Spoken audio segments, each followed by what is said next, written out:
हरियाणा मुख्यमंत्री श्री नायब सिंह सैनी ने संत कबीर कुटीर में परिवार सहित लोहड़ी का पर्व मनाया और कर्मचारियों को और हरियाणा की जनता को बहुत बहुत हार्दिक बधाई और शुभकामनाएं दी।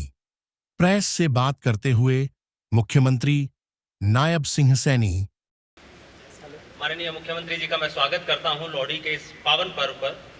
और जिस तरीके से कहा जाता है कि अनेकता में एकता का हमारा ये देश है, सांस्कृतिक विरासत हमारी बहुत समृद्ध है, उसी के अंतर्गत एक त्योहार हमारी नई किसानी के लिए, हमारी नई फसलों के लिए, नई कोपलें जब नए मौसम जब आते हैं, उसी का प्रतीक ये लोहड़ी का त्योहार हमारे बच्चियों को समर्पित, हमारी बेटियों को समर्पित, हमारी बहनों को समर्पित ये त्योहार।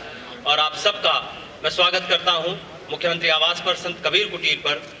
और मकर संक्रांति जो है उसकी भी एक दिन पहले की ये वेला है, तो उसमें भी आप सभी पत्रकार साथियों का भी स्वागत है। और लगातार जिस तरीके से बात की जाती है, जवाहर सैनी जी हमारे साथ हैं, मैडम सुमन मैम का भी मैं स्वागत करता हूं।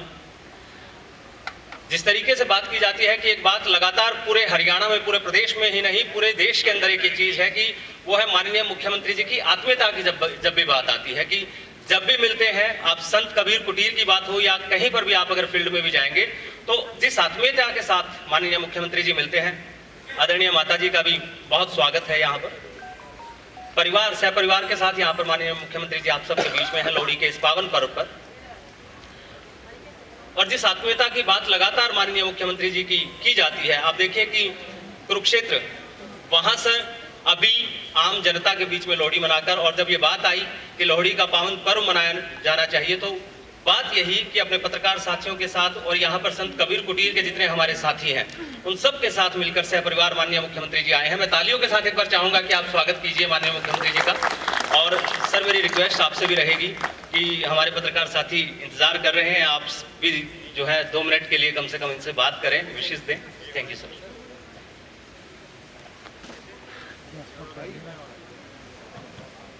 Thank you. आप सबको लोहड़ी महापर्व और मकर संक्रांति की बहुत बहुत बधाई, शुभकामनाएं। आज का ये पर्व हम सब के लिए मंगलमय हो, ऐसी परमपिता परमात्मा से मैं प्रार्थना करता हूँ। सुबह से ही कई कार्यक्रमों में था। सबसे पहले तो हमारा प्री बजट को लेकर के कंसल्टेशन यूथ के अंदर कुरुक्षेत्र यूनिवर्सिटी में था। तो वहाँ पर युवाओं ने जब पता चला कि आज लोहड़ी का पर्व है, और सभी युवाओं ने सुबह ही वहाँ लोहड़ी के पर्व को मनाया। और फिर लाडवा में वहाँ पर पहले से आयोजित कार्यक्रम था।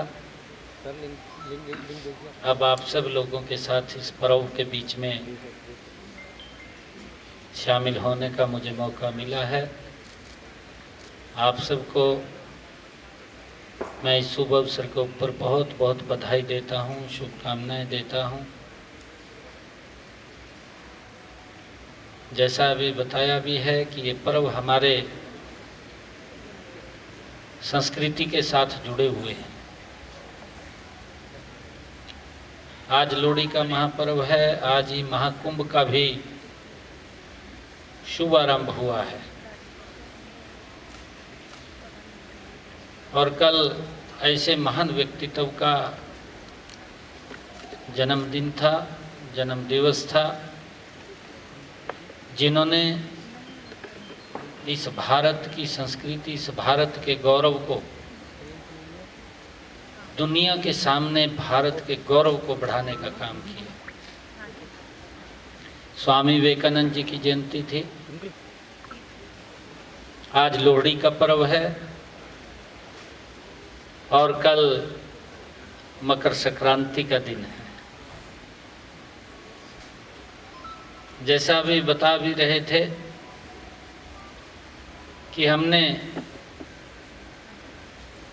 ये हमारे पर्व हमारी संस्कृति के साथ जुड़े हुए हैं। किसान को लेकर के, चाहे बेटियों को लेकर के,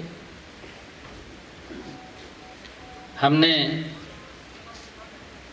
हरियाणा के अंदर किसान की 100% फसल एमएसपी पर खरीदने का निर्णय किया है। हमने ये भी निर्णय किया है, पिछले दिनों देखते हैं कि हरियाणा के 12 लाख से ज़्यादा किसानों के खाते में डीबीटी के माध्यम से 1,25,000 करोड़ रुपया वो भी ट्रांसफ़र किया है। हमने ये भी निर्णय किया, किसानी हित के अंदर किया, कि अगर किसान की पेमेंट 72 घंटे से ज़्यादा लेट होती है तो ब्याज सहित उसके खाते में पहुंचाने का निर्णय भी ये हमारी सरकार का है। और हमने अभी जब हमारी तीसरे टर्म की सरकार बनी तो उसमें भी हमने एक हरियाणा के किसान को एक वायदा किया था। हमने कहा था कि जो किसानों के ऊपर